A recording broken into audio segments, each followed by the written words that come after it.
everybody, to your Friday drive-by. Let me tell you how this works. You call in. The number is 8333-ASK-SDR. 8333-ASK-SDR. You ask a question, and then Christian, say hello, Christian. Hello, everyone. And I answer your question. Most of the time, the questions are related to the service drive, management of service or parts, but we are open to relationship advice, politics, whatever you want to talk about. Meditation techniques? Meditation techniques, diet and exercise. For sure. Whatever, we're experts in all of that. Also, sometimes Christian can do math in his head. If you want to call in a mathematical equation, we can see. Cool little parlor trick. And if we do like your question and we play it on the big show, we send you a swag bag of stuff you can't buy. You can't buy a Service Drive Revolution t-shirt. They're not for sale. Hat, notebook, pen. They're only reserved for the special ones that call 8333-ASK-SDR. Yeah, it's a tough ticket. Let's go to today's question. Hi, my name is John. I work in a small independent shop, and it's a pretty good deal. The one thing I got, and I'm sure every shop has it, but mine's interesting. I have got a guy that's been with him for 15 years. He's walked off the job numerous times. He keeps coming back.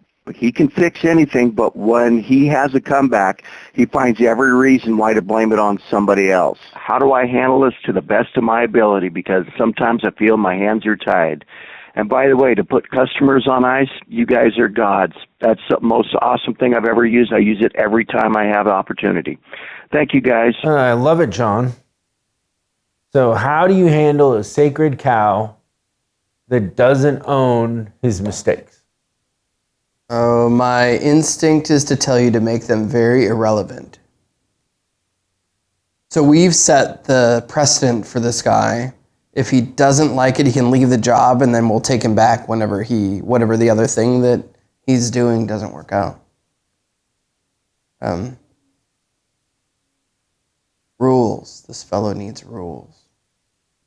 I don't know. There's so many times that I've seen businesses where they think that they have that person, the sacred cow you can't live without.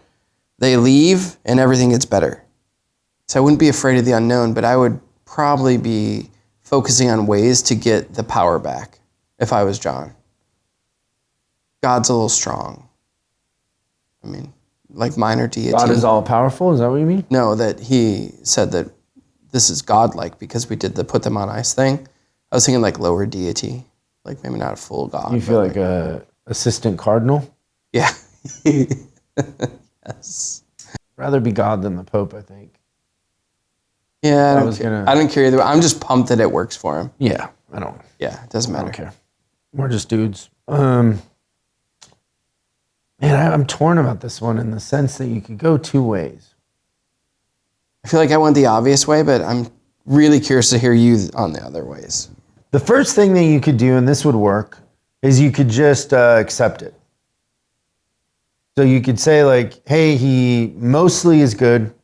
Every once in a while he has an episode, and I can manage around the episode. And if you make that your context, you know. Like the devil you know kind of thing? Yeah, just set your expectations where you're not disappointed. Like just set them a little low and accept it. And I know you can make the case there, well, the customer, this and that. Yeah, it's true. But you can, if you're good, you can manage the customer. It's probably easier to manage the customer's perception than to fight with this guy. Okay, that makes sense. That's tactic one. Okay. The opposite side of that is you could go all in, take him to dinner, meet the wife, and then start doing kind of planting of seeds and build a real friendship with the guy and get to know him and understand that when somebody is reacting like that, so just think about this from a psychological analysis point of view. When people are overreacting like that, that's the outcome of something else, right? It's not the cause. So him blaming other people is because he most of the time your ego or self-esteem are so low that accepting any mistake is a validation of your inferiority. Okay. So think about this for a second. So you make a mistake that's exactly like my mistake, but my self-esteem is low. So yours isn't, you think like, oh, well, that's a mistake and I could get better and, things happen or whatever. You laugh at yourself, right? And you're like, I'll make sure that doesn't happen again, right? Now, I have very low self-esteem. Nobody ever told me that they loved me. I have all kinds of issues from my childhood that I've been carrying around forever. Don't get me started on that. Yeah, if you want, a drive-by would be the perfect time for us to talk about your childhood trauma. But if I was to accept the mistake, I would be validating how bad I already feel about myself. And so I gotta puff up my chest. I gotta make all this drama. I gotta deflect. And so what you gotta do, and you're probably not equipped to do this, is you gotta go in there and raise the self-esteem and then address the accepting of responsibility. But that's calculus. It might be easier just to accept it. Wow. And I'm assuming that we can't find somebody else that he's a sacred cow. I've dealt with sacred cows before and I had to manage around them, and it was, family members of the dealer, things like that. And it is what it is. Like, the sooner you accept it and manage around it, the more. I remember I sent a guy home and paid him for 3 months. Which is the best thing you possibly could have done in that particular situation. Yeah, but he should have been fired, and I couldn't fire him. Yeah.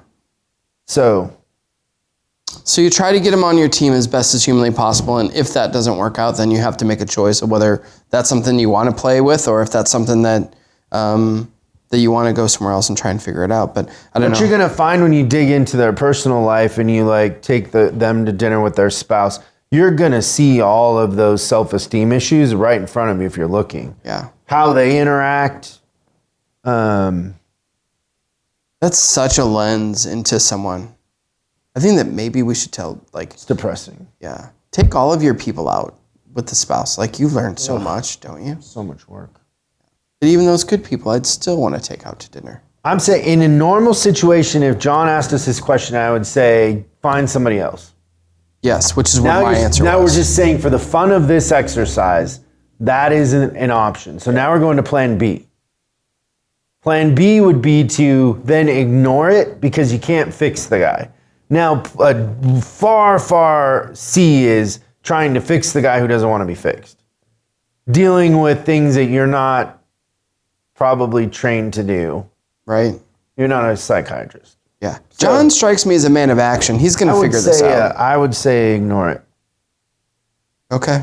Wow. Great question, John. I love it. I would love to if you let us know down the road what you try. Whatever we're saying isn't going to work as good as putting them on ice. Yeah, that's the put them on ice thing it almost isn't fair. It's so great. It's effective. We got a lot of those little tricks. That's good. Okay. Thanks, everybody. We'll see you next time on Service Drive Revolution. Thanks for watching this week's Drive-By. I hope we gave you something to think about over the weekend. We're uploading new stuff every day, so make sure you subscribe and click the bell icon so you don't miss out. If you have a question you'd like us to answer on the show, call 8333-ASK-SDR and we'll answer your question on the show. That's 8333-ASK-SDR. For special deals on our books and training, head over to offers.chriscollinsinc.com. Now that's offers.chriscollinsinc.com. I'm Chris Collins, and I'll see you in the next video.